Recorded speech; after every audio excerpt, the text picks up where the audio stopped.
Audiolibros en 15 minutos. Suscríbete al canal y explora un nuevo libro cada día. Los hongos desafían nuestras concepciones de inteligencia e individualidad. El Moho limoso Physarum polycephalum es un hábil solucionador de problemas. Cuando se enfrenta a un laberinto, es capaz de comparar diferentes líneas de acción y determinar la salida más eficiente. En un experimento, investigadores japoneses colocaron Physarum en placas de Petri inspiradas en el área metropolitana de Tokio.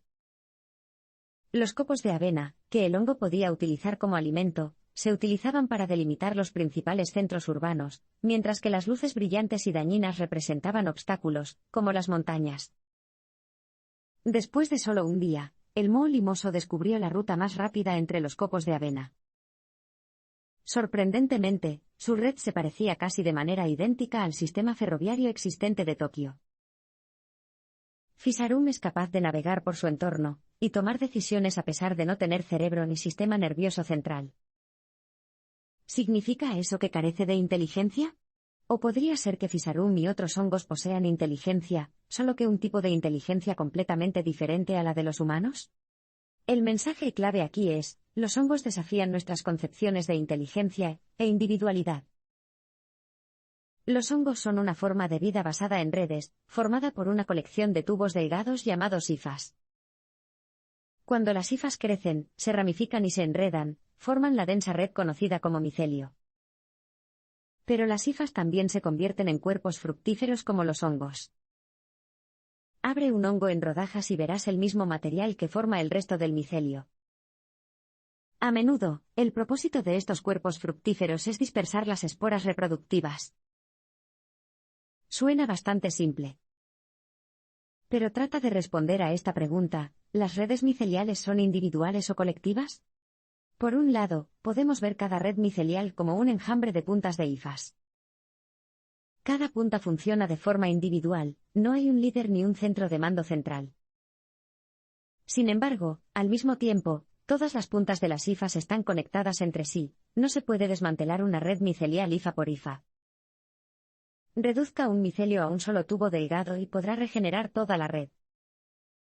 Esto significa que el micelio es a la vez una sola entidad y una multitud de individuos. ¿Por qué podría importarnos esto a los humanos? Después de todo, es fácil para nosotros definir nuestro yo individual.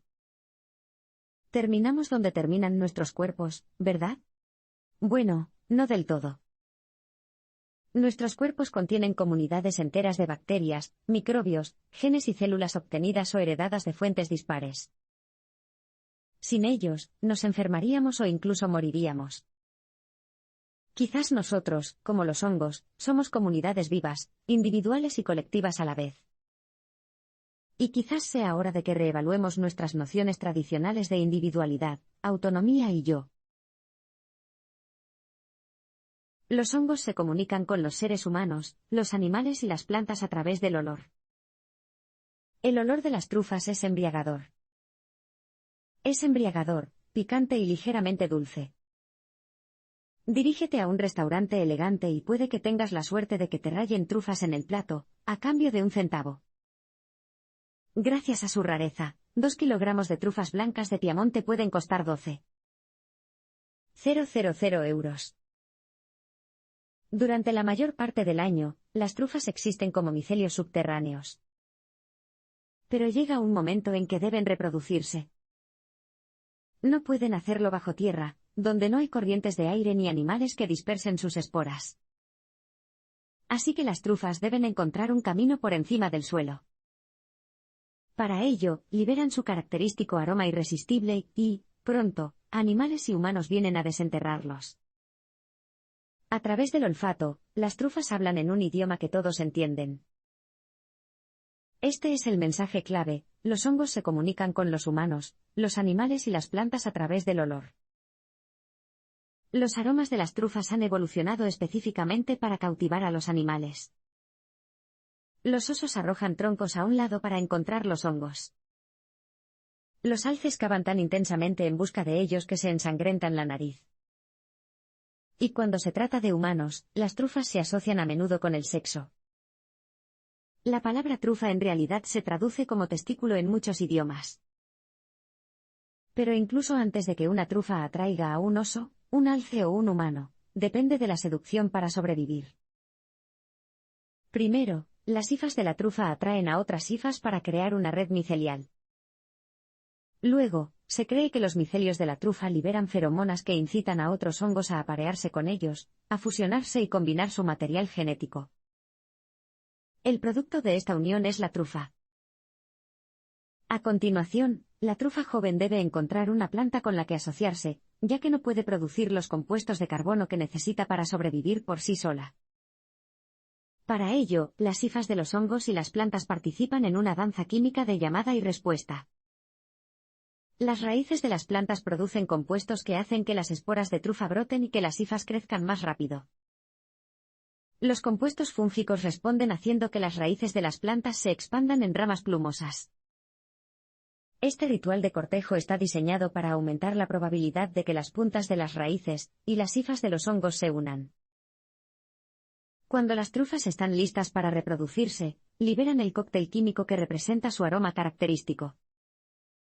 Estos parecen surgir como resultado de relaciones complejas entre una trufa y su comunidad única de microbios, suelo y condiciones climáticas. La mayoría de las veces, los rituales de seducción fúngicos pasan desapercibidos. Pero cuando una trufa libera un aroma que nuestro olfato puede detectar, no podemos hacer más que escuchar su llamada. Los líquenes son ejemplos vivos de lo que es biológicamente posible en la Tierra. Muy pocos organismos pueden soportar el entorno extremo del espacio exterior. Unos pocos pueden sobrevivir si se protegen de la radiación dañina del Sol.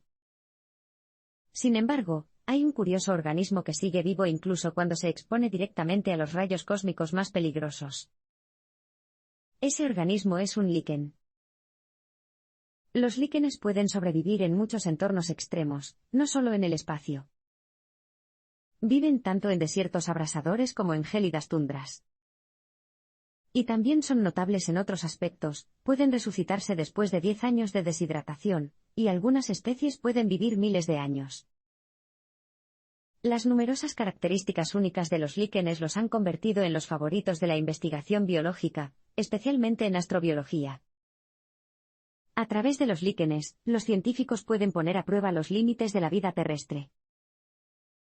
Este es el mensaje clave: los líquenes son ejemplos vivos de lo que es biológicamente posible en la Tierra. Los líquenes tienen una historia profunda de alterar y desafiar la ortodoxia científica. En 1869, el botánico suizo Simon Schwendener propuso la idea radical de que los líquenes pueden no ser un solo organismo. En cambio, argumentó que eran una combinación de un alga y un hongo, ya que el alga proporcionaba carbono y el hongo proporcionaba protección y nutrientes. Al principio, la hipótesis de Schwendener fue reprendida con firmeza en la comunidad científica. Un científico incluso lo descartó calificándolo de romance sensacional. Después de todo, la teoría de la evolución de Darwin, publicada en 1859, explicaba que los organismos evolucionaron divergiendo unos de otros. Entonces, ¿cómo pudieron los líquenes haber evolucionado convergiendo, como propuso Schwendener? Con el tiempo, la teoría de Schwendener comenzó a ganar una aceptación más generalizada. Sin embargo, no fue hasta 1877 que el botánico alemán Albert Frank acuñó una palabra, simbiosis, para describir la naturaleza exacta de la relación entre las algas de un líquen y los componentes fúngicos. La simbiosis es ahora un principio biológico ampliamente aceptado. Se refiere a cualquier tipo de asociación entre organismos, ya sea de beneficio mutuo, parasitaria o intermedia. Más que eso, el principio de simbiosis transformó la comprensión científica. Dio origen, por ejemplo, a la revolucionaria teoría de la endosimbiosis de la bióloga estadounidense Lynn Margulis. Margulis argumentó que los organismos multicelulares en realidad evolucionaron formando relaciones simbióticas con organismos unicelulares. Los líquenes y su simbiosis nos han obligado a reconsiderar la vida de muchas maneras. De hecho, un científico, Trevor Howard, ha acuñado su propio término para denominarlo, efecto barra líquena. Esto describe la tendencia de los líquenes a romper en pedazos la visión convencional y obligarnos a considerar nuevas posibilidades. A través de los líquenes, aprendemos más sobre la vida misma.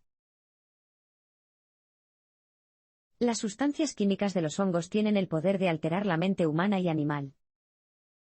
Durante unos días de su vida, el hongo Ophiocordyceps unilateralis posee el cuerpo de una hormiga. Sí, lo has oído bien. El Ophiocordyceps es conocido como un hongo zombi, por su capacidad para secuestrar y controlar el cuerpo de un insecto. En primer lugar, el Ophiocordyceps infecta a una hormiga carpintera, y crece hasta el 40% de la biomasa de la hormiga. La hormiga pierde el miedo a las alturas, y comienza a trepar por una planta cercana. Finalmente, el hongo obliga a la hormiga a sujetar sus mandíbulas al tallo de la planta. El micelio comienza a crecer en las patas y la cabeza de la hormiga, de donde brota un tallo. El tallo libera esporas que caen sobre las hormigas que pasan por debajo. Y así el ciclo continúa. Curiosamente, el Ophiocordyceps no controla a la hormiga carpintera al infectarle el cerebro. En cambio, segrega sustancias químicas que actúan sobre las fibras musculares y el sistema nervioso central de la hormiga, convirtiéndose en algo así como un órgano protésico. El Ophiocordyceps no es más que uno de los muchos ejemplos de hongos que manipulan el comportamiento de otros organismos. El mensaje clave aquí es: las sustancias químicas de los hongos tienen el poder de alterar la mente humana y animal. El hongo Ophiocordyceps está estrechamente relacionado con los hongos del cornezuelo de centeno, de los que se deriva el químico psicoactivo LSD. Pero los hongos del cornezuelo de centeno no son los únicos que producen sustancias químicas que alteran la mente. También lo hacen los hongos que contienen psilocibina, una sustancia psicodélica que ha sido venerada en las culturas humanas durante milenios. El uso de hongos psicoactivos está especialmente bien documentado en Centroamérica. En México, por ejemplo, se sirvieron hongos psicodélicos de la carne de los dioses en la coronación del emperador azteca en 1486. Más recientemente, la psilocibina ha sido objeto de una amplia investigación científica. Diversos estudios han concluido que el tratamiento con psilocibina puede reducir en gran medida los síntomas psicológicos asociados con la depresión, la ansiedad e incluso la adicción. El Ophiocordyceps utiliza sustancias químicas para secuestrar el cuerpo de un insecto y controlarlo de una manera que beneficie al hongo. ¿Acaso los hongos psicoactivos están haciendo lo mismo con las mentes humanas, secuestrándolas para que sigamos consumiéndolas y esparciendo sus esporas? No exactamente. Los hongos han estado produciendo psilocibina durante decenas de millones de años, mucho antes de que evolucionaran nuestros ancestros homínidos. Eso está lejos de los hongos zombies como el Ophiocordyceps, que depende completamente de la hormiga carpintera para su ciclo de vida. El propósito evolutivo de la psilocibina aún no está claro. Pero sin lugar a dudas, estos curiosos hongos que alteran la mente se benefician de la fascinación humana. Por las extrañas visiones, los estados sin ego y la euforia que experimentamos si los ingerimos. Las relaciones micorríficas son la base de la vida en la Tierra. Hace 600 millones de años, el mundo era un lugar muy diferente. La Tierra era estéril y quemada, aún no existían plantas ni árboles. Las temperaturas fluctuaron rápidamente de un extremo a otro. En comparación con las aguas cálidas y poco profundas en las que podían prosperar todo tipo de organismos, la Tierra era francamente hostil. Pero si eras un organismo fotosintético, ofrecería incentivos bastante grandes. Por un lado, puede recibir luz solar directa, sin filtrar por el agua. Y por otro lado, el dióxido de carbono, alimento vegetal, era abundante. Estos incentivos, al parecer, fueron suficientes para que las algas verdes, las primeras plantas, migraran a la Tierra. ¿La razón por la que pudieron sobrevivir? Hongos. No sabemos cómo se unieron originalmente los hongos y las algas, pero sí sabemos que rápidamente formaron un vínculo inseparable. Estas alianzas entre plantas y hongos se conocen como relaciones micorríficas, y más del 90% de todas las especies de plantas modernas dependen de ellas para sobrevivir. El mensaje clave es el siguiente: las relaciones micorrízicas son la base de la vida en la Tierra. Las relaciones micorrízicas funcionan así: las plantas utilizan la fotosíntesis para recolectar carbono de la atmósfera y convertirlo en azúcares y grasas, que a su vez transmiten a los hongos. A cambio, las hifas micorrízicas superfinas buscan agua y minerales en los rincones y grietas a los que las raíces de las plantas no pueden llegar. Sin embargo, algunas especies de plantas y hongos son mejores compañeros de cama que otras. Ciertos hongos micorrízicos son tacaños y les gusta acumular nutrientes como el fósforo. Otros cooperan y comparten su fósforo en todo momento. Pero eso no es todo. Los diferentes hongos pueden tener un impacto importante en varias características de las plantas. Dos experimentos similares probaron los efectos de diferentes comunidades de hongos en las plantas de fresa. Curiosamente, algunos hicieron que la fruta tuviera un sabor más dulce. Otros hicieron que las plantas produjeran más bayas. Algunas incluso hacían que las plantas fueran más atractivas para los abejorros. Y las relaciones micorrízicas no solo tienen un impacto en los cultivos. También son esenciales para mantener estable nuestro clima. Hace entre 300 y 400 millones de años, las plantas se extendieron por todo el mundo, y evolucionaron en formas más grandes y complejas. A medida que crecían y se ensanchaban, absorbieron la enorme cantidad del 90% del carbono de la atmósfera en sus cuerpos. La drástica caída del carbono atmosférico provocó un período de enfriamiento global. Los hongos contribuyeron a este clima nuevo y más templado. Al proporcionar a las plantas fósforo, que es abundante en el suelo, ayudaron a las plantas a crecer prolíficamente. Sin los hongos, la vida tal como la conocemos podría no haber llegado a existir. Nunca. Los hongos, las plantas, las bacterias y los árboles están conectados a través de redes anchas de madera. El noroeste del Pacífico alberga bosques frondosos y verdes. Sin embargo, entre los matorrales de esmeralda vibrante, en las partes más sombrías del bosque, se pueden encontrar pequeños parches de plantas de un blanco intenso que se levantan del suelo. Estas plantas, conocidas como tubos fantasmas, son de la especie Monotropa uniflora.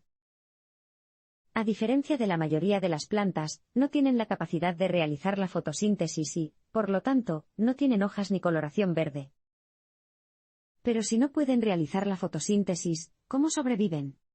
En resumen, la monotropa depende completamente de los hongos, por lo que es lo que se conoce como micoheterótrofo. Estos tipos de organismos reciben todo el carbono y los nutrientes que necesitan de los hongos. Pero no devuelven nada a cambio.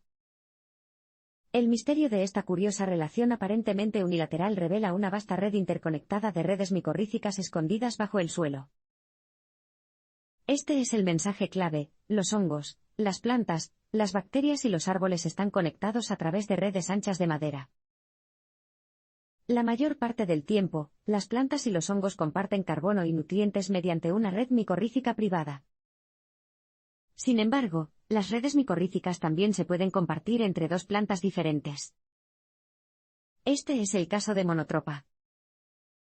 Las plantas verdes pueden absorber carbono, luego, lo transfieren a monotropa a través de una carretera fúngica compartida. Además, las redes micorrízicas pueden ser compartidas por más de dos plantas.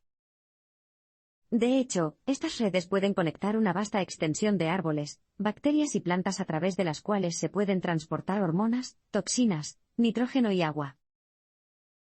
Las redes micorrízicas recuerdan la arquitectura de otra red, la World Wide Web. Por esa razón, las redes micorrízicas compartidas a menudo se denominan redes anchas de madera. Al hackear esta red, los micoheterótrofos pueden sobrevivir. El concepto de red ancha de madera es ilustrativo. Pero también huele a centralismo vegetal, ya que representa a las plantas como los principales nodos de la red. Los hongos también son organismos que piensan en sus propios intereses, así que, ¿por qué se conformarían con un simple papel de apoyo? En cambio, imaginemos que los hongos están a cargo. Esto tendría sentido. Después de todo, mantener relaciones con varias plantas significa que los hongos pueden seguir sobreviviendo incluso si una de las plantas muere. Y hay más de un tipo de red ancha maderera. En algunas, los hongos existen solo para consumir las plantas, no para nutrirlas. Desde una perspectiva miocéntrica, las redes anchas de madera son redes fúngicas regulares en las que las plantas y los árboles simplemente se enredan. La forma en que percibimos los hongos revela mucho sobre nosotros. Es posible que esté familiarizado con el famoso sistema de taxonomía de Carl Linnaeus, que clasifica los organismos en diferentes categorías. ¿Pero sabías que solo se diseñó para clasificar plantas y animales? Resulta que los hongos tampoco lo son. Sin embargo, los hongos no fueron asignados a su propio reino distintivo hasta mediados de la década de 1960. Dados sus muchos rasgos genéticos extraños y únicos, los hongos a menudo desafían la clasificación. A pesar de ello, los humanos estamos constantemente tratando de clasificarlos en categorías que nosotros mismos inventamos. ¿Podría haber una forma mejor de entender los hongos?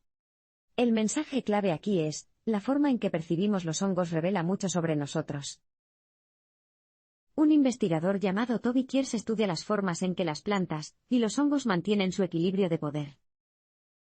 Mediante el uso de marcadores radioactivos y marcadores emisores de luz especiales, Kears traza las rutas del carbono y el fósforo entre las plantas y los hongos. Pero, ¿cómo gestiona cada organismo ese intercambio? Desde un punto de vista, puede verse como un comercio económico complejo, en el que las plantas y los hongos intervienen en concesiones y concesiones. Por ejemplo, Kears descubrió que en partes de una red micelial donde el fósforo es escaso, las plantas pagan un precio más alto por el fósforo. En otras palabras, dan más carbono a los hongos por cada unidad de fósforo que reciben. Mientras tanto, en las áreas donde abunda el fósforo, los hongos reciben un precio peor, es decir, menos carbono a cambio de cada unidad de fósforo. De esta manera, los hongos parecen operar de acuerdo con las reglas de una especie de mercado, o bolsa de valores. Podemos considerar los inversores económicos, hongos capitalistas de Wall Street, por así decirlo. Pero esto no explica toda la historia, y quizás sea más revelador de cómo nos vemos a nosotros mismos que de la forma en que funcionan realmente los hongos. Cuando las plantas y los hongos mantienen una simbiosis, por ejemplo, podríamos considerarla con la misma facilidad como un ejemplo de una sociedad socialista en funcionamiento, en la que la riqueza se redistribuye. Las plantas verdes no necesitan suministrar carbono de forma gratuita a sus primos micoheterotróficos, pero lo hacen de todos modos. ¿Las plantas y los hongos son fundamentalmente cooperativos o competitivos? ¿Son mutualistas o parasitarios? La respuesta puede depender de sus antecedentes culturales o puntos de vista políticos. Metáforas y analogías como estas pueden ayudarnos a entender los hongos, pero también pueden distorsionar nuestra percepción de ellos. Quizás, en cambio, deberíamos aceptar las incertidumbres que nos presentan los hongos y estudiarlas en sus propios términos. Los hongos ofrecen posibles soluciones a los problemas ambientales. No es ningún secreto que los hongos tienen un apetito voraz, algunos más que otros.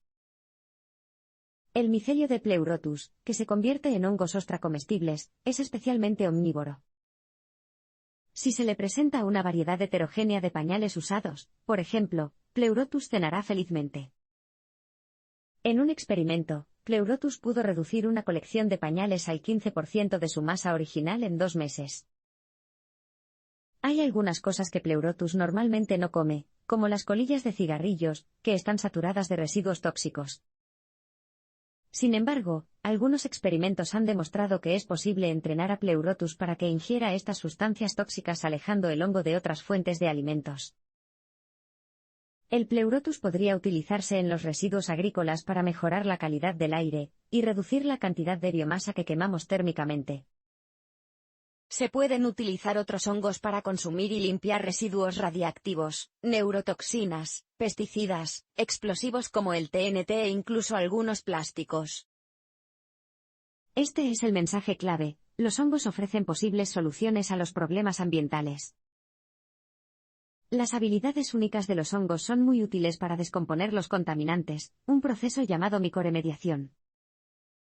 También son muy prometedores en la micofabricación, un proceso creativo más que destructivo.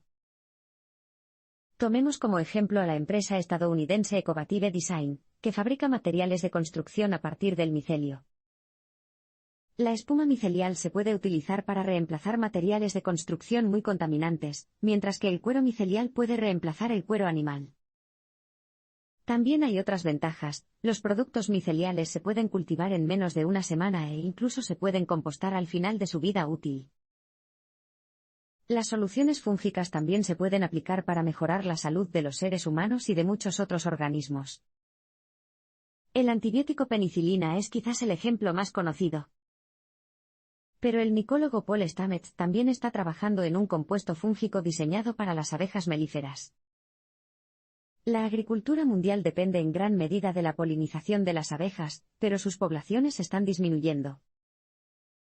Uno de los culpables de esto es el ácaro varroa, un parásito que absorbe el líquido del cuerpo de las abejas, y puede transmitir una variedad de virus mortales.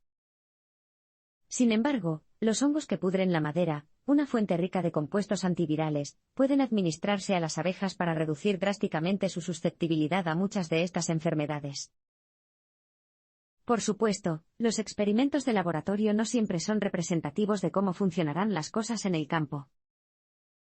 Pero una cosa es cierta: la humanidad se enfrenta a una catástrofe ambiental por muchos lados. La producción agrícola se ha estancado, y las temperaturas están aumentando mientras se acumulan los residuos tóxicos. Si esperamos sobrevivir, es muy posible que el futuro sea fúngico.